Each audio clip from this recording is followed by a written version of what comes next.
Salut à tous, Manu, c'est Jean-Mi. Il y a des jeux où au début on observe, on comprend, et puis très vite, sans s'en rendre compte, tout commence à s'imbriquer. Bienvenue dans Men-Nefer. Nous sommes dans l'Égypte antique, à Men-Nefer, l'ancien nom de la ville de Memphis. Une ville au cœur d'un monde en construction. Chaque décision a un poids, pas seulement pour ce que vous construisez, mais aussi pour ce que vous laisserez derrière vous. Ici, vous ne faites pas qu'accumuler des points. Vous apprenez, vous commercez sur le Nil, vous érigez des sphinx, vous participez à la construction des pyramides, et au passage, vous préparez quelque chose de plus intangible, votre passage dans l'au-delà. Vous allez devoir avancer dans votre développement, mais avec cette sensation constante de devoir faire des choix. Pas des choix évidents, pas des choix confortables, des choix de timing, de précision et de direction. Est-ce que vous vous développez maintenant ou vous préparez pour plus tard? Est-ce que vous sécurisez ou vous prenez un risque pour accélérer? Et cette tension, elle s'accumule, elle s'installe, et elle sera présente jusqu'à la fin de la partie. On est ici sur un jeu point à 4 joueurs, des durées de partie de 1 à 2 heures. C'est un jeu de Germain P. Milan, illustré par Laura Brévent et édité par Ludonova. La complexité du jeu est bien présente, mais elle reste structurée et progressive. Ce qui le rend intéressant, ce n'est pas seulement la richesse de ses mécaniques, mais comment tout est imbriqué. On regarde son plateau, on observe les autres, on s'en ajuste, et petit à petit, chacun construit quelque chose de très personnel. Plongeons ensemble dans cette Égypte antique en construction. Allez, on va voir comment ça se passe. Après cette plongée dans l'Égypte antique, on va maintenant prendre le temps de découvrir le jeu ensemble. On va commencer par voir comment tout s'organise autour de la table, pour bien comprendre ce que chaque élément représente et comment ils s'articulent entre eux. Ensuite, on passera à la mise en place, qui peut sembler dense au premier abord, mais qui devient rapidement logique une fois qu'on a compris la structure. Une fois que tout est installé, on entrera dans le cœur du jeu, avec le déroulement d'une partie, les différentes phases et surtout les actions que vous allez pouvoir réaliser. On prendra aussi un moment pour évoquer les éventuels variants, notamment le mode solo, qui propose une approche un peu différente, tout en restant très fidèle au système de jeu. Et on terminera par un avis, pour revenir sur le ressenti en jeu, les choix proposés, le type d'expérience que Men-Nefer offre réellement autour de la table. Étant donné qu'il y a beaucoup d'éléments également pour le jeu, ça risque de pas mal bouger au fur et à mesure. J'espère tout de même que vous arriverez à suivre et que je serai assez clair, car le jeu est assez dense. Pour la mise en place, je bougerai les choses au fur et à mesure que vous ayez une idée. Je peux pas tout mettre actuellement, mais bientôt j'aurai un nouvel endroit pour filmer. Donc commençons par un petit peu de contexte et de présentation. Plongeons dans l'Égypte antique, à une époque qui remonte aux alentours de 3100 avant notre ère. Au sud du delta du Nil s'élevait une ville majeure, Men-Nefer, connue plus tard sous le nom de Memphis en grec. Pendant 9 dynasties, cette cité fut la capitale de l'Égypte antique. À son apogée, elle était même la ville la plus peuplée du monde. Bien plus tard, en 1979, ce site a été inscrit au patrimoine mondial de l'UNESCO. Cette reconnaissance repose principalement sur ses vastes nécropoles et ses complexes pyramidaux mondialement célèbres, parmi lesquels Abou-Sir, Saqqara, Dachour et Gizeh. Dans Men-Nefer, vous allez revivre l'une des périodes les plus marquantes de l'Égypte antique. Vous serez amené à accomplir des activités emblématiques de cette civilisation. Développer votre savoir-faire au sein des maisons de vie, naviguer sur le Nil et y commercer, réaliser des offrandes dans le grand temple de Pât, embaumer les dépouilles des nobles pour les accompagner vers l'au-delà, ériger de majestueux sphinx, participer à la construction des grandes pyramides. Mais au-delà de ces actions, un élément fondamental entre en jeu. Votre manière de progresser dans ce monde terrestre est déterminante. Chaque choix compte, car il influencera votre destinée dans l'au-delà. Votre objectif ultime est d'obtenir la faveur d'Osiris afin qu'il vous accorde l'accès à Aro, ce paradis céleste tant entendu après la mort. Commençons par préparer la zone de jeu. Placez le plateau principal au centre de la zone de jeu. Choisissez le côté correspondant au nombre de joueurs. Un côté est prévu pour 2, 3 ou 4 joueurs, l'autre côté est pour le mode solo. Placez ensuite la carrière dans le coin inférieur gauche du plateau. Donc là, ici. Vous allez mélanger les pièces de la grande pyramide en 3 piles, niveau 1, 2 et 3. Vous mélangez chaque pile séparément, puis vous les placez face visible dans la carrière, chacune à son emplacement dédié. Placez également le pyramidon dans son espace prévu. Dans une partie à 2 ou 3 joueurs, c'est rappelé ici, prenez la première pièce de niveau 1 et placez-la directement sur l'emplacement de la grande pyramide. Faites la même chose avec les pièces des pyramides des reines, séparez-les en 3 niveaux, puis placez chaque pile dans son espace de carrière. Ajoutez les pyramidons à leur emplacement. Ensuite, adaptez selon le nombre de joueurs. Chaque fois, c'est rappelé sur le plateau. À 3 joueurs, vous placez les pièces de niveau 1 dans les 3 pyramides. À 2 joueurs, vous ajoutez également les pièces de niveau 2 dans ces 3 pyramides. Je vais maintenant enlever tout ça. Et on y reviendra au fur et à mesure de la partie. Ensuite, vous allez mélanger les tuiles correspondantes, qui sont les tuiles des reines, puis vous en placez une face visible à côté de chacune des 3 pyramides concernées. Toutes les tuiles restantes sont retirées de la partie. Placez le narrateur sur la première case de la piste désert. Ici, nous avons la nécropole. Vous allez mélanger les tuiles Mastaba et vous en placez une face visible dans chacun des 115 emplacements autour de celle-ci. Vous retirez les tuiles restantes du jeu. Ici, vous avez le temple. Vous mélangez les divinités, vous en placez une face visible sur l'autel du temple, et les autres sont retirés du jeu. Ensuite, vous allez mélanger les objets dans ce sac. Vous en tirez 4 au hasard, que vous placez face visible de gauche à droite dans les emplacements du marché. Même principe avec les papyrus. Vous les mélangez et vous en piochez 4 que vous placez face visible dans le marché de gauche à droite. Ici, vous mélangez les 6 jetons bonus de ville. Vous en placez un face visible sur chaque emplacement dans les villes situées le long du Nil. Ensuite, vous mélangez les contrats commerciaux. En 3 piles sont les valeurs 1, 2 et 3. Vous mélangez ensuite chaque pile face cachée, puis vous les placez à côté du plateau. Ensuite, vous remplissez. Les 2 premières villes de chaque côté reçoivent des contrats de valeur 1. Les 2 suivantes des contrats de valeur 2 et les 2 dernières des contrats de valeur 3. Les contrats sont placés face visible et de manière aléatoire. Remplissez uniquement les emplacements correspondant au nombre de joueurs. À 4, tous les emplacements. À 3 joueurs, ignorez ceux marqués spécifiquement. À chaque fois, c'est rappelé ici. Et pareillement pour les autres.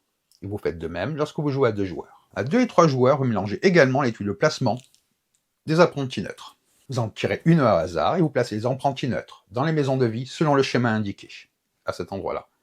Ensuite, vous retirez tous ces tuiles du jeu, y compris celles utilisées. À 2 joueurs, vous ajoutez une tuile marteau qui recouvre les symboles situés sous les cases 3 et 8 de la piste de la grande pyramide. Ensuite, chaque joueur prend un plateau personnel au hasard. La seule différence entre ces plateaux est l'ordre des hiéroglyphes. Vous choisissez une couleur, puis vous y placez les éléments suivants. Vous placez un apprenti sur chacun des emplacements indiqués sur votre plateau.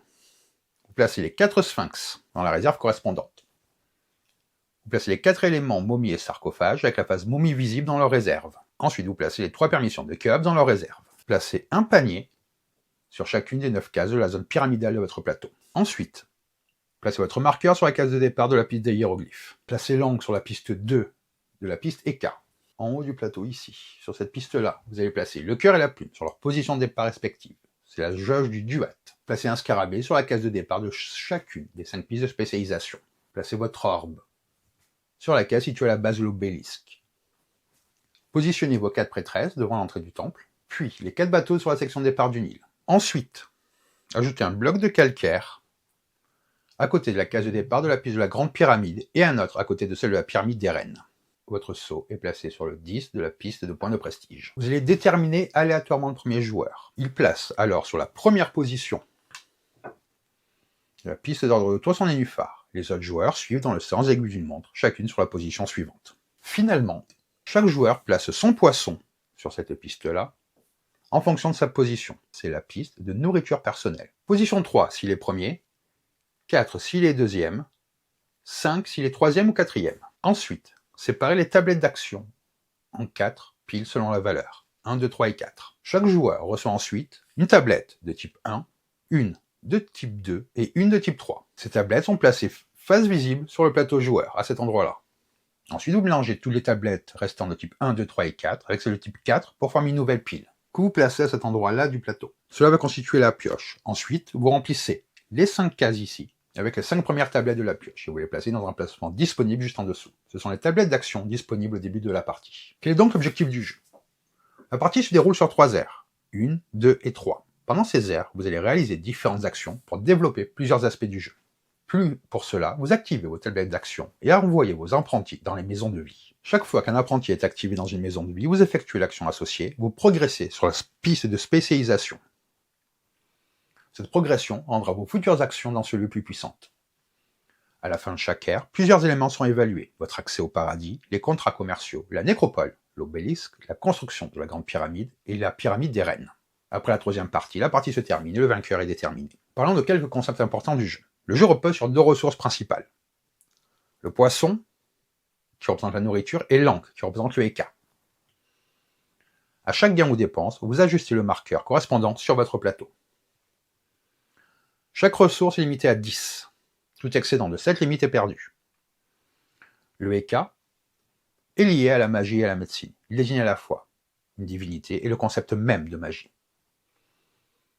Dans la culture égyptienne, il représente une force omniprésente, associée aux sortilèges, aux textes médicaux et aux pratiques mystiques, considérés comme existants derrière les dieux eux-mêmes. En haut du plateau se trouve la jauge duat. Au début de la partie, votre cœur est placé complètement à gauche, votre plume complètement à droite. Le cœur progresse vers la droite, la plume vers la gauche. Votre objectif est de les faire se croiser le plus rapidement possible. À la fin de chaque ère, s'ils ne sont pas croisés, la distance entre eux peut entraîner des points négatifs. S'ils se sont croisés, cela peut au contraire apporter des points positifs. Le duat représente le monde des morts, où les défunts sont jugés par Osiris. Lors de ce jugement, Anubis pèse le cœur du défunt face à la plume de Mat, symbole de vérité et de justice. Si le cœur est plus léger que la plume, le défunt est jugé digne d'entrer dans Aaru, un lieu paradisiaque où l'attend une existence éternelle paisible. Les papyrus que vous obtenez doivent être placés en bas de votre plateau, de gauche à droite sans laisser d'espace vide. Cela forme progressivement le livre des morts. À la fin de chaque ère, vous enroulez tous les papyrus acquis. Pour chacun, vous avancez votre plume d'une case sur la jauge du duat. Vous avancez également d'une case supplémentaire pour chaque dessin complété. Le livre des morts est un recueil de formules et d'enchantements destinés à guider les défunts dans le duat. Ce parcours est considéré comme difficile, rempli d'obstacles comme des collines, des cavernes ou des lacs de feu. Ces textes servent à éviter de s'y perdre. Par exemple, un sort spécifique permettait d'éviter la décapitation durant ce voyage. Chaque joueur commence avec 4 momies ou sarcophages dans sa réserve, avec la phase momie visible. Cette phase représente le processus d'embaumement. Une fois ce processus terminé, la momie est retournée sur sa face, sarcophage fermé. Pour effectuer l'action de rite funéraire, qui consiste à placer un sarcophage dans une mastaba de la nécropole, vous devez d'abord effectuer l'action d'embaumement. Cette action permet de retourner la momie sur sa face sarcophage, de la déplacer vers la zone de sarcophage disponible sur votre plateau. Dans l'Égypte antique, le corps des défunts était préservé grâce à la momification, afin d'éviter toute décomposition. Ce rituel funéraire complexe avait un objectif précis: conserver le corps physique pour qu'il puisse retrouver son âme dans l'au-delà et ainsi poursuivre une existence éternelle. Au début de la partie, vous disposez de 4 sphinx dans votre réserve. Pour pouvoir ériger un sphinx, c'est-à-dire le placer sur l'un des piédestaux présents sur le plateau, vous devez d'abord l'avoir sculpté. L'action de sculpture permet de déplacer un sphinx vers votre zone de sphinx disponible, ce qui le rend prêt à être placé. Le sphinx, symbole de royauté, de puissance et de vie, est une créature mythique, composée d'un corps de lion allongé et d'une tête humaine. Selon les croyances, ces statues prenaient vie la nuit pour protéger les lieux où elles étaient installées. C'est pour cela qu'on les trouvait à l'entrée des temples, formant de longues avenues de sphinx. Vous commencez la partie avec 2 blocs de calcaire placés au départ des pistes, celle de la Grande Pyramide, celle de la Pyramide des Reines. L'action de transport de calcaire vous permet d'avancer sur ces pistes. Lorsque vous atteignez certaines cases, vous contribuez à la construction des pyramides. Cependant, pour les pyramides des reines, une condition supplémentaire s'applique. La permission de Khéops est nécessaire. Vous débutez avec 3 permissions de Khéops.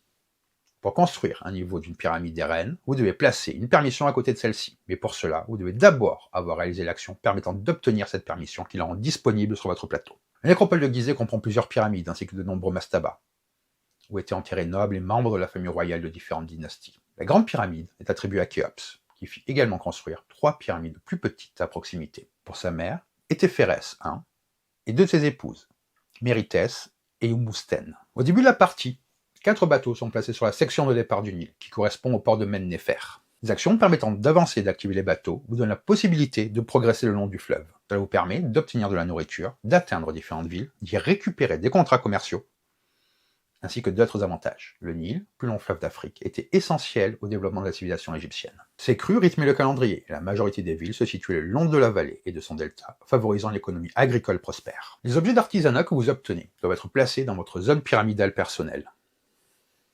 Ils sont positionnés de gauche à droite sans laisser d'espace vide, et uniquement sur des emplacements encore libres.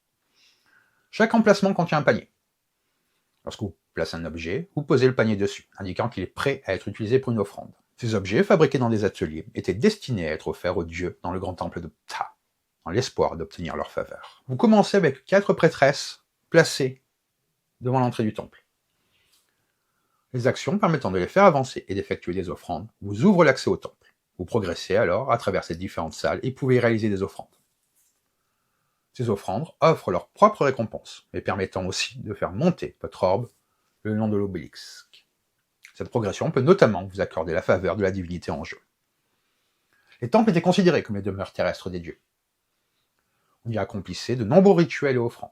Ils jouaient également un rôle central dans la société, tant sur le plan économique qu'administratif. Le temple de Men-Néfer, dédié au dieu Ptah, était l'un des plus importants de son époque, bien qu'il ait disparu au XIIIe siècle. Une grande partie de vos actions repose sur le placement de vos apprentis dans les maisons de vie. Ces lieux sont liés aux différents aspects du jeu: les pyramides, la nécropole, le temple, l'obélisque, le Nil et les sphinx. Plus vous progressez dans une spécialisation, plus les actions associées deviennent puissantes. Les maisons de vie étaient des centres d'enseignement rattachés au temple. On y transmettait des connaissances avancées en médecine, en astronomie, en religion, en art et ainsi qu'en écriture. C'est également là que l'on apprenait des métiers comme celui de scribe ou de prêtre. Je ferai souvent référence aux points de prestige en les appelant PP. Vous en gagnez principalement à la fin de chaque carrière, grâce aux sceaux de couleur rouge. Ces symboles-là, cependant, certains peuvent être aussi obtenus immédiatement pendant votre tour, via les sceaux violets. À la fin de la troisième ère, le joueur ayant accumulé le plus de PP remporte la partie. Point important, si vous en perdez, votre score ne peut jamais descendre en dessous de 0. Une partie de Mennefer se déroule en 3 ères. Chaque ère est divisée en 3 saisons. La crue, appelée Haket, les semailles, appelées Peret, la récolte, appelée Shemou. Lors de la première ère, la phase de crue est ignorée. La partie commence directement par la phase de semaille. Le jeton narrateur indique en permanence l'ère en cours. Lorsque la phase de récolte de la troisième ère se termine, la partie prend fin. Le calendrier égyptien reposait sur 3 grandes saisons liées au Nil. Haket correspond à la période de crue, à la fin de l'été et en automne. Peret correspond à la saison des semailles, en hiver et au début du printemps. Shemou correspond à la période des récoltes, à la fin du printemps et au début de l'été, juste avant une nouvelle crue. Parlons un petit peu de la phase 1, la crue Haket. Durant cette phase, plusieurs étapes doivent être réalisées dans un ordre précis. D'abord, vous avancez le narrateur, il avance d'une case pour indiquer la progression de la partie. Ensuite, vous recevez de la nourriture en fonction de la position de vos bateaux. Pour chaque bateau, s'il a dépassé un seul bateau de pêche, vous gagnez une nourriture. S'il en a dépassé 2, bateaux de pêche sont ici, vous gagnez 2 nourritures. Cela s'applique que votre bateau soit encore sur le fleuve ou déjà dans une ville. Point de règle important, les deuxième et troisième villes situées sur la rive supérieure du Nil, en partant dans la gauche, sont alignées avec les bateaux de pêche. Par exemple, dans cet exemple-là, l'un des bateaux du joueur bleu a dépassé les 2 bateaux de pêche, celui-là, ce qui lui rapporte 2 nourritures. Un autre bateau du joueur bleu se trouve dans la 3e cité, de la rive supérieure, ici. Il a donc dépassé le premier bateau de pêche, mais pas le second, ce qui lui rapporte 1 nourriture. Les bateaux restants ne rapportent pas de nourriture, celui-là ainsi que celui-là, car il n'en dépassé aucun bateau de pêche. Donc au total, le joueur bleu gagnerait 3 nourritures. Vous gagnez du EK selon la position de votre orbe sur l'obélisque. Donc ici, 1 EK si vous avez atteint ou dépassé le premier seuil, 2 pour le deuxième, 3 pour le troisième. Ensuite, vous récupérez vos 3 apprentis présents sur le plateau principal et vous les replacez sur un emplacement dédié de votre plateau. Ensuite, vous déplacez chaque apprenti neutre vers la maison de vie située juste en dessous de sa position actuelle, sans changer son orientation. Si un apprenti neutre se trouve déjà dans la dernière maison de vie, en bas, il est replacé dans la première en haut. Cette étape est ignorée dans les parties à 4 joueurs, car il n'y a pas d'apprenti neutre. Complétez ensuite les emplacements vides dans les villes le long du Nil avec les contrats commerciaux. Attention, durant l'ère 2, seuls les contrats de valeur 2 seront ajoutés. Durant l'ère 3, seuls les contrats de valeur 3 sont ajoutés. À ce moment du jeu, l'ordre du tour est réajusté en fonction des points de prestige. Le joueur en ayant le moins passe en première position. L'ordre de tour est ici. Le deuxième plus faible prend la seconde place et ainsi de suite. En cas d'égalité, l'ordre ne change pas. Ensuite vient la phase 2, les semailles, Peret. Cette phase se joue à tour de rôle en commençant par le premier joueur. À votre tour, vous devez choisir une des 3 options suivantes. Visiter une maison de vie, se spécialiser dans une maison de vie, obtenir une tablette d'action. Une fois le tour terminé, le joueur suivant enchaîne et ainsi de suite. La phase se termine dès qu'aucun joueur ne peut plus effectuer l'une de ces 3 actions. Chaque option ne peut être choisie que 3 fois par joueur. Cela signifie que vous avez 9 tours par ère, soit 27 tours sur toute la partie. La première option est donc de visiter une maison de vie. Pour choisir cette option, vous devez choisir un apprenti disponible sur votre plateau de jeu. Ensuite, vous effectuez les étapes suivantes. Vous sélectionnez un apprenti sur votre plateau ainsi que la tablette d'action qui y est associée. Ensuite, vous placez cet apprenti sur le côté soleil d'une maison de vie sur le plateau principal. Vous voyez, ici c'est les soleil et lune. Si 2 apprentis sont déjà présents dans cet espace soleil, un apprenti, vous payez 1 nourriture. 2 apprentis, 3 apprentis ou plus, 5 nourritures. Si vous n'avez pas assez de nourriture, vous ne dépensez rien, vous placez quand même votre apprenti, vous gagnez 3 nourritures, mais vous sautez l'étape suivante. Vous ne réalisez aucune action de tablette. Ensuite, vous effectuez les actions indiquées sur la tablette dans l'ordre de votre choix. Si 2 actions sont séparées par un symbole, vous devez en choisir une. Une fois les actions terminées, placez la tablette face cachée sur un placement prévu du plateau principal. Toutes les tablettes utilisées forment une pile de défausse à cet endroit. Prenons un exemple. Un joueur choisit un apprenti et sa tablette, puis le place dans la maison de vie liée à la nécropole. Comme 2 apprentis sont déjà présents, il paye 3 nourritures. Il réalise ensuite les actions. Il gagne 2 EK, puis choisit une seule des 2 actions parmi celles proposées. Par exemple, embaumer. Ensuite, la tablette est placée dans la défausse. La deuxième option possible est se spécialiser dans une maison de vie. Pour choisir cette option, vous devez avoir un apprenti placé sur le côté soleil d'une maison de vie. Vous déplacez cet apprenti du côté soleil vers le côté lune de la même maison de vie. Si deux apprentis sont déjà présents sur ce côté lune, un apprenti, vous payez une nourriture, deux apprentis, 3 nourritures, 3 apprentis ou plus, vous payez 5 nourritures. Si vous n'avez pas assez de nourriture, vous ne dépensez rien, vous effectuez quand même le déplacement, vous gagnez 3 nourritures, mais vous ne progressez pas et vous n'effectuez aucune action. Vous avancez ensuite votre scarabée d'une case sur la piste correspondante à cette maison de vie, puis réalisez l'action de la case atteinte, ou celle d'une case précédente de cette même piste. Si vous êtes déjà au maximum de la piste, vous n'avancez plus, mais vous pouvez choisir l'action de n'importe quelle case de cette piste. Prenons donc un exemple. Lors d'un tour ultérieur, le joueur bleu décide de spécialiser un apprenti qu'il avait précédemment placé dans la maison de vie liée à la nécropole. Il déplace cet apprenti du côté soleil vers le côté lune. Comme un autre apprenti est déjà présent sur cet espace, il dépense 1 nourriture pour effectuer ce déplacement. Ensuite, il déplace son scarabée d'une case sur la piste correspondante. Cela lui permet de réaliser soit l'action de la case atteinte, soit celle de la case précédente. La troisième option est d'obtenir une tablette d'action.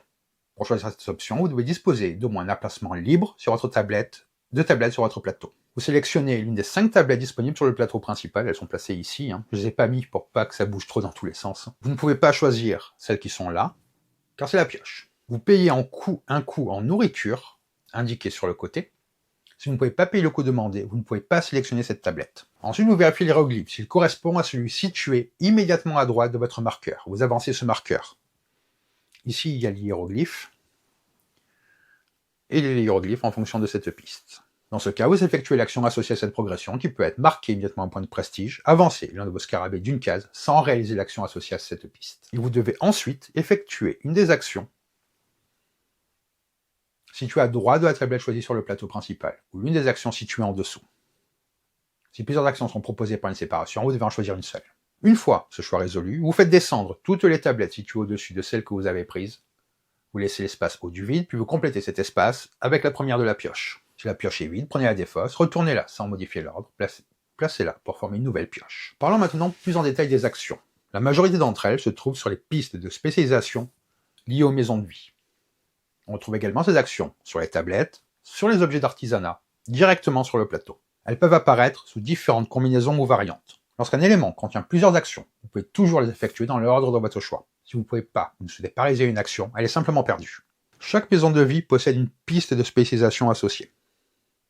Chaque piste correspond à un aspect spécifique du jeu. Cette piste-là est la piste des pyramides.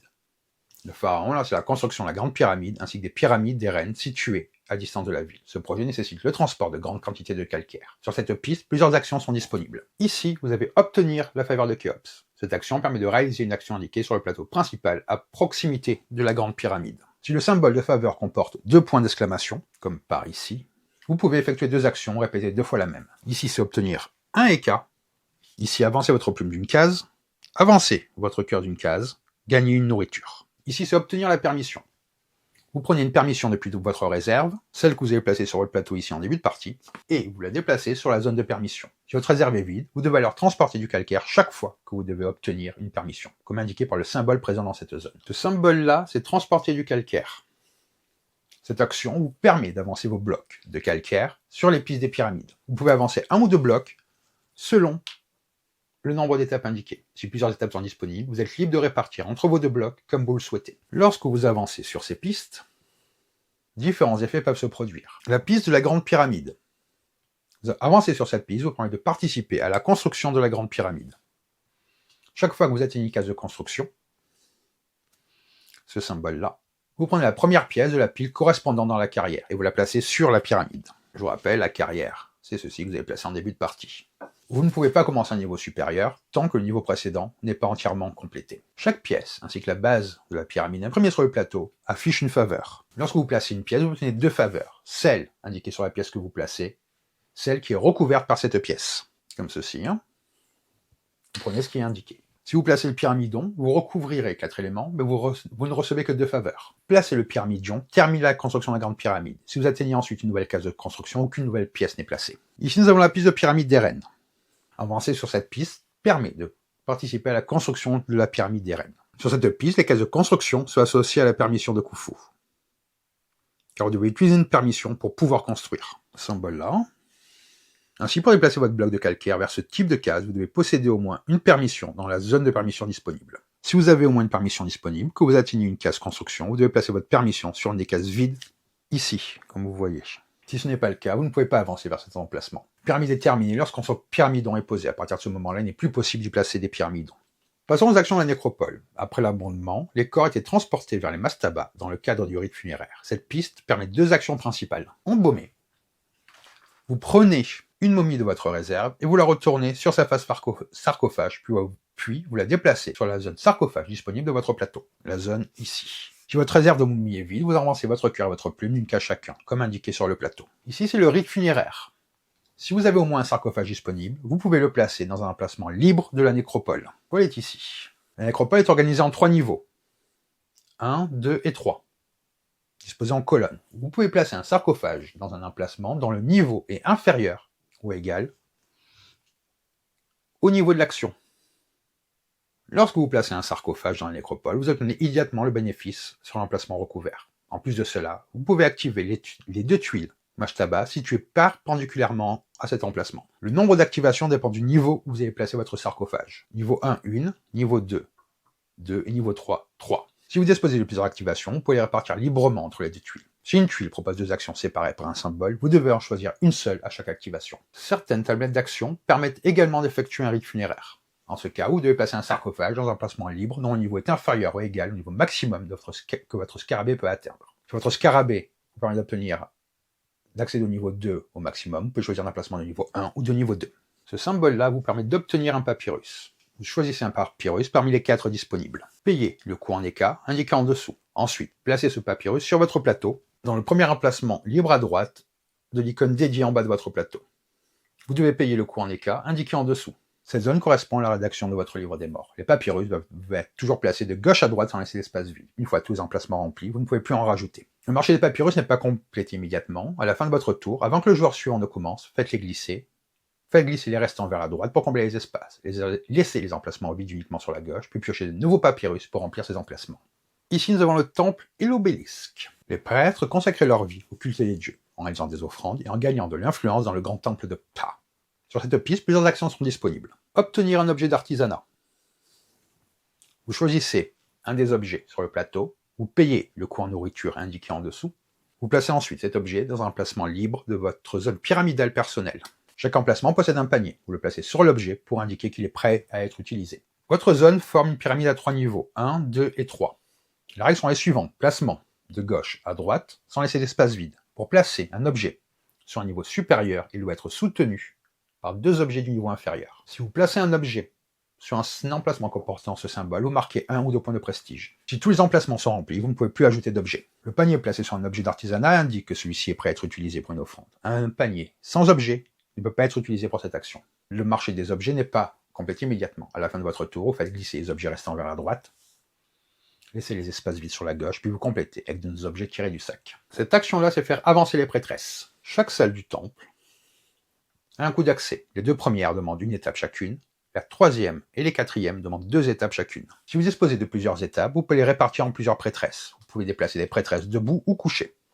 Une prêtresse couchée correspond à une prêtresse ayant déjà effectué une offrande. À la fin de son déplacement, chaque prêtresse est toujours remise debout dans la salle atteinte. Il est impossible de reculer une prêtresse. Ce symbole-là, c'est avancer les prêtresses. Cette action vous permet de déplacer une ou plusieurs prêtresses dans le temple. Ce symbole-là, c'est faire une offrande. Le petit panier à côté. Certaines actions, l'icône de prêtresse apparaît avec un panier. Cela signifie que vous pouvez effectuer une offrande dans le temple, à condition d'avoir un panier contenant un objet sur votre plateau. Sans cela, l'offrande est impossible. Vous pouvez effectuer une offrande soit avant de déplacer vos prêtresses, soit après, mais jamais pendant le déplacement. Vous choisissez un panier contenant un objet sur votre plateau, vous réalisez les actions indiquées sur la partie gauche de l'objet, en fonction du niveau où il est placé. Au niveau 3, vous effectuez les 3 actions. Niveau 2, 1 et 2. Niveau 1, une seule action. Si plusieurs actions sont disponibles, vous les effectuez dans l'ordre de votre choix. Une fois toutes les actions de l'objet réalisées, vous mettez le panier de côté, vous retournez l'objet pour ne laisser visible que son illustration. Il se retrouvera comme ceci sur votre plateau. Ensuite, vous prenez le panier mis de côté, vous le placez dans un emplacement d'offrande libre dans une salle du temple où vous avez au moins une prêtresse debout. Encore ici, il faut que les prêtresses soient debout et non pas couchées. Ces emplacements se trouvent sur le côté des salles et proposent 1 ou 2 actions. Lorsque vous placez le panier, vous effectuez les actions indiquées, puis vous couchez la prêtresse présente dans cette salle. Vous prenez le panier mis de côté et vous le placez dans un emplacement d'offrande libre du plateau. dans une salle du temple où vous avez au moins une prêtresse debout. Ces emplacements se trouvent sur le côté des salles et proposent une ou deux actions. Dans les emplacements comportant deux actions, l'une d'elles consiste toujours à faire progresser votre orbe sur l'obélisque. Si votre orbe atteint ou dépasse une case marquée par une divinité, vous effectuez immédiatement l'action de cette divinité. Si votre orbe atteint le sommet, et vous devez encore progresser, vous gagnez une faveur pour chaque case que vous devriez parcourir, comme indiqué sur le plateau. Ici, nous avons le Nil, qui est une zone essentielle de vie et de nourriture. De nombreuses villes se sont développées le long de ces rives pour exploiter ces ressources. Vous allez pouvoir avancer les bateaux. Cette action permet de déplacer un ou plusieurs de vos bateaux. Cette étape vous permet de faire avancer un bateau vers la section suivante du fleuve, d'entrer dans une ville adjacente. Et puis un côté sans flèche. Vous avez les flèches ici, ou de quitter une ville en suivant la direction indiquée par la flèche. Si vous disposez de plusieurs étapes, vous pouvez les répartir entre vos bateaux. Vous pouvez traverser un emplacement occupé par un de vos bateaux, mais vous ne pouvez pas terminer votre déplacement sur un emplacement déjà occupé. Il est également impossible de reculer un bateau. Le symbole en dessous vous permet d'activer un bateau. Dans certaines actions, l'icône bateau est accompagnée de ce symbole qui indique une ou deux activations. Si vous avez deux activations, vous devez activer deux bateaux différents, jamais le même deux fois, et dans l'ordre de votre choix. Vous pouvez activer vos bateaux soit avant de les déplacer, soit après, mais jamais entre les deux. Choisissez un bateau qui n'a pas été activé durant ce tour. S'il se trouve sur le fleuve, vous gagnez la nourriture indiquée dans la section où il est positionné. S'il est dans une ville, vous obtenez le bonus de cette ville, ainsi qu'un des contrats disponibles. Ensuite, vous le placez sur votre plateau, sans le retourner dans un emplacement libre. Si vous n'avez plus de place, vous pouvez remplacer un contrat existant ou défausser celui que vous venez de prendre. Ensuite, vous devez déplacer ce bateau vers la section du fleuve indiquée par la flèche. Si vous avez déjà un bateau à cet endroit, vous déplacez ce bateau vers la première section du fleuve où vous n'en avez encore aucun. Le port de Mennefer est une exception. Plusieurs bateaux peuvent s'y trouver, c'est le seul cas où un bateau peut reculer. Ici, nous avons les sphinx. Les avenues de sphinx sont construites dans la ville. Au-delà de leur aspect monumental, ils étaient considérés comme des protecteurs de la population. Prenez un sphinx de votre réserve. Vous gagnez immédiatement un point de prestige chaque fois que vous devez sculpter un sphinx. Si votre réserve est vide, vous gagnez immédiatement un point chaque fois que vous devez sculpter un sphinx. Cette action-là, c'est ériger un sphinx. Si vous avez au moins un sphinx disponible, vous pouvez le placer sur un piédestal libre dans la ville. Chaque piédestal possède un niveau. 1, 2 ou 3. Vous pouvez placer un sphinx que sur un piédestal dont le niveau est inférieur ou égal au niveau de l'action que vous avez utilisée par rapport à votre scarabée, comme indiqué ici. Lorsque vous placez un sphinx, vous obtenez immédiatement les bénéfices du piédestal recouvert. Ces bénéfices combinent généralement des actions que je vous ai déjà expliquées, avec deux exceptions spécifiques. Ici, c'est un papyrus gratuit. Vous pourrez obtenir un papyrus depuis le marché sans payer son coût. Vous ne payez pas non plus le coût en écart pour le placer sur votre plateau. Et ici, c'est activation de mastaba. Vous pouvez effectuer un certain nombre d'activations de tuiles. Vous pouvez choisir librement parmi les 5 disponibles. Si vous avez plusieurs activations, vous pouvez les répartir comme vous le souhaitez entre ces tuiles. Certaines tablettes permettent également d'ériger un sphinx. Dans ce cas, vous devez respecter la même règle. Placez le sphinx sur un piédestal dont le niveau est inférieur ou égal au niveau maximum autorisé par votre scarabée. Et ensuite la phase 3, la récolte, Shenmue. Cette phase sera convertir vos actions en points de prestige. Tous les aspects du jeu sont évalués. Vous devez suivre les étapes dans cet ordre-ci. Vous allez compter les papyrus obtenus durant l'ère ainsi que les dessins complétés. Ensuite, vous avancez votre plume d'une case par papyrus, avancez d'une case supplémentaire pour chaque dessin complété. En le mettant comme ceci, vous complétez les dessins. Puis retournez tous les papyrus et empilez-les à gauche de l'icône correspondante sur votre plateau. Cet espace sert à accumuler les papyrus enroulés à chaque ère. Ensuite, le duat, vous allez comparer la position de votre cœur et de votre plume. S'ils ne se sont pas croisés, vous perdez un point de prestige par case d'écart. S'ils se sont croisés, vous gagnez un point de prestige par case d'écart. Les contrats commerciaux. Vous examinez tous vos contrats face visible, vous retournez ceux dont vous remplissez les conditions. Conservez face visible ceux dont les conditions ne sont pas remplies. Ensuite, marquez les points pour les contrats que vous venez de valider, ainsi que ceux validés lors des ères précédentes. Vous avez dans le livret de règles tout ce qui est rappelé au niveau des contrats commerciaux. Ensuite, la nécropole. Chaque sarcophage placé dans la nécropole rapporte des points. Pour chacun, vous additionnez les points indiqués sur les 2 tuiles mastaba situées perpendiculairement à son emplacement. L'obélisque, vous marquez des points en fonction de votre position de votre orbe. Les pyramides, vous marquez des points selon la position de le bloc de calcaire sur la piste correspondante.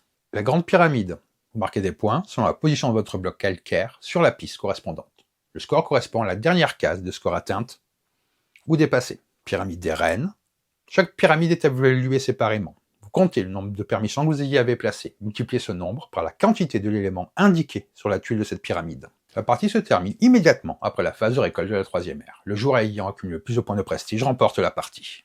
En cas d'égalité, on départage les joueurs concernés selon leur pureté de cœur. Chaque joueur additionne la valeur des cases où se trouve son cœur et sa plume. Le joueur ayant la somme la plus élevée l'emporte. Si l'égalité persiste, les joueurs concernés partagent la victoire. Si vous avez le moindre doute, dans le livret de règles, vous avez les divinités, les contrats commerciaux et les tuiles pyramides de Rennes qui sont indiquées. Parlons maintenant un petit peu du mode solo. Imhotep est considéré comme le premier architecte et ingénieur de l'histoire. Durant la troisième dynastie, il a notamment conçu la pyramide à degrés de Saqqara. Mais ses compétences ne s'arrêtaient pas là. Il était aussi astronome, médecin, mathématicien et inventeur. La question est simple, êtes-vous prêt à affronter ce maître absolu? Pour la mise en place, vous préparez une partie à 2 joueurs normales. Vous ajoutez un plateau personnel pour Imhotep avec tous ses éléments. À une exception près, il ne possède ni poisson, ni ancre, car il ne gagne ni ne dépense de nourriture ou de EK. Il commence toujours en premier joueur, il débute également avec des points de prestige. Vous mélangez ces 9 tuiles actions, puis vous les placez face cachée pour former une pioche. Et vous ajoutez le dé à proximité. La partie se déroule toujours sur 3 aires, avec les mêmes phases que dans le jeu standard. La phase 1 se déroule normalement, avec 2 exceptions. Imhotep ne reçoit ni ressources, puisqu'il n'utilise ni nourriture ni EK. Lors des aires 2 et 3, il mélange 9 tuiles d'action pour former une nouvelle pioche. Lors de la phase 2, les tours d'Imhotep sont entièrement dictés par ces tuiles.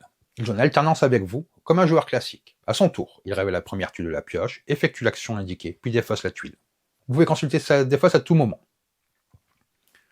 Si une action est impossible, si la tuile révélée propose une action qui ne peut pas réaliser, vous la placez sous la pioche, vous en révélez une nouvelle, jusqu'à ce que vous trouviez une action réalisable. La phase de semaille se termine pour Imhotep lorsqu'il a joué ses 9 tuiles d'actions, soit 9 tours comme vous. Les tuiles d'action reprennent les 3 actions classiques, avec des règles spécifiques. Imhotep, lorsqu'il visite une maison de vie, prend l'apprenti situé le plus à gauche sur son plateau, il le place sur le côté soleil d'une maison de vie, puis réalise les actions de la tablette associée. Il ne peut pas choisir une maison de vie où il a déjà un apprenti, que ce soit côté soleil ou côté lune. Il placera donc tous ses apprentis dans 3 maisons de vie différentes.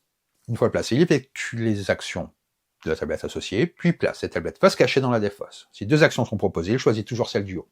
S'il se spécialise, il déplace un de ses apprentis du côté soleil vers le côté lune. Ensuite, il avance son scarabée et réalise l'action correspondante. Lorsqu'il obtient une tablette d'action, il choisit la tablette la moins coûteuse, en nourriture, qui lui permet de faire progresser son marqueur de hiéroglyphe. Il la place dans l'emplacement libre le plus à gauche de son plateau. La phase 3 se déroule normalement avec quelques ajustements.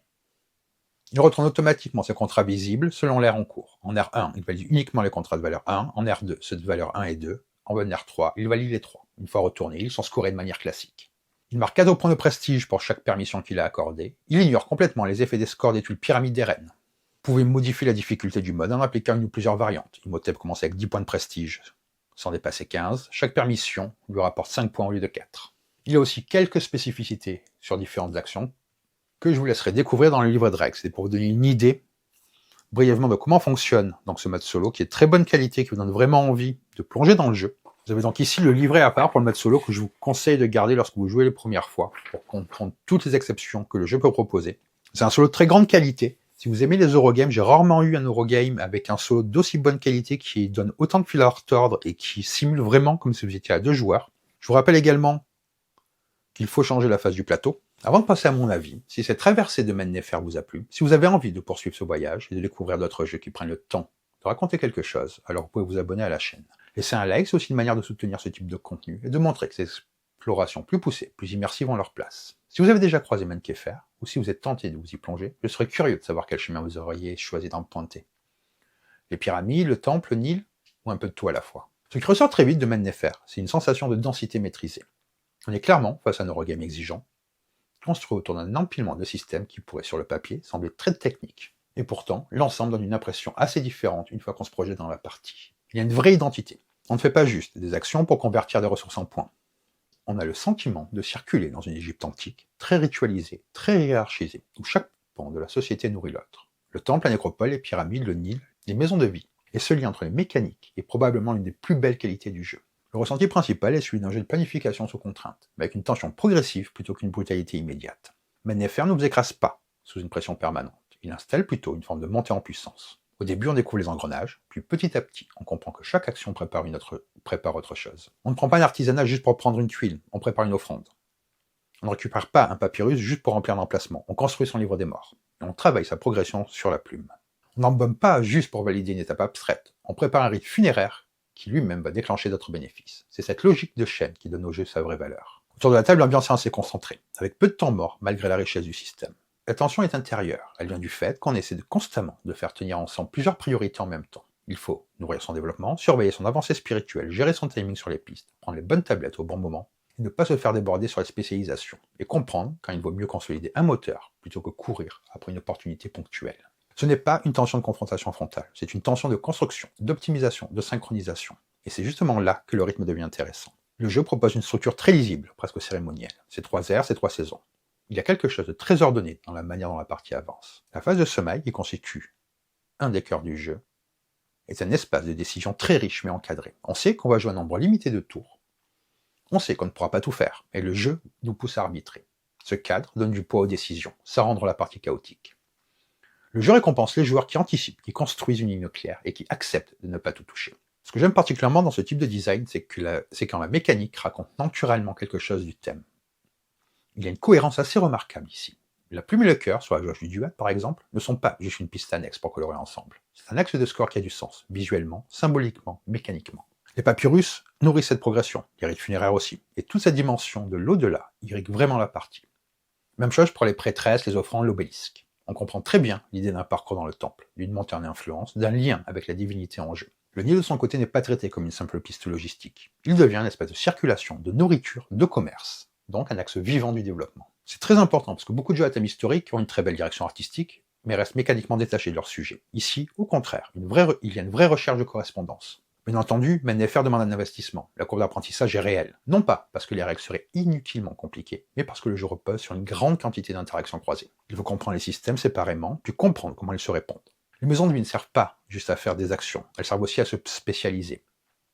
Les pistes ne servent pas juste à avancer, elles conditionnent la puissance future de certaines options.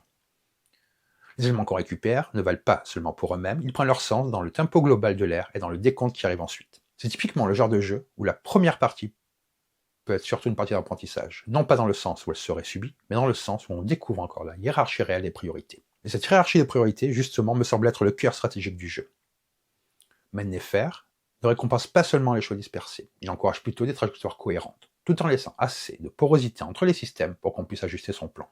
On sent que certaines stratégies vont naturellement se dessiner autour de pôles dominants. Le temple et les offrandes, le commerce sur le Nil, la nécropole, la poussée sur les pyramides, le travail sur les contrats, ou encore une progression spirituelle via le duat et les papyrus. Mais le jeu évite le piège des couleurs trop rigides, parce qu'aucun de ces axes n'existe en vase clos. Tout ramène à autre chose, et ça, c'est très bon signe pour la richesse stratégique, parce qu'on n'est pas simplement en train de choisir sa piste, on est en train de choisir la manière dont on va relier les pistes entre elles. L'autre point fort est la qualité des décisions intermédiaires. J'entends par là les décisions qui ne sont pas purement tactiques, ni uniquement de long terme. Par exemple, choisir une tablette d'action n'est pas juste prendre une meilleure action que les autres, c'est aussi gérer un coup, un hiéroglyphe, un emplacement sur son plateau. Une action sur le plateau principal est le moment où on prend cette tablette dans l'économie globale du tour. De la même manière, aller dans une maison de vie ou se spécialiser. Ce n'est pas juste faire 2 fois la même chose, c'est choisir entre produire maintenant ou renforcer sa capacité de production plus tard. Ce type de dilemme nomme souvent les parties les plus intéressantes, parce qu'il force à arbitrer sans donner de réponse évidente. Sur leur rejouabilité, le jeu est très solide. D'abord, parce que le jeu offre plusieurs angles d'approche réels. Ensuite, parce qu'il y a la variation dans la mise en place. Toutes les pyramides des reines, mastaba, divinités, marché, contrat, distribution des éléments. Mais au-delà de cette variété matérielle, la vraie rejouabilité vient aussi de la structure même du jeu. Comme les systèmes sont interconnectés, 2 parties avec des ouvertures proches peuvent évoluer différemment selon le tempo des joueurs, les opportunités saisies ou la manière dont chacun investit ses spécialisations.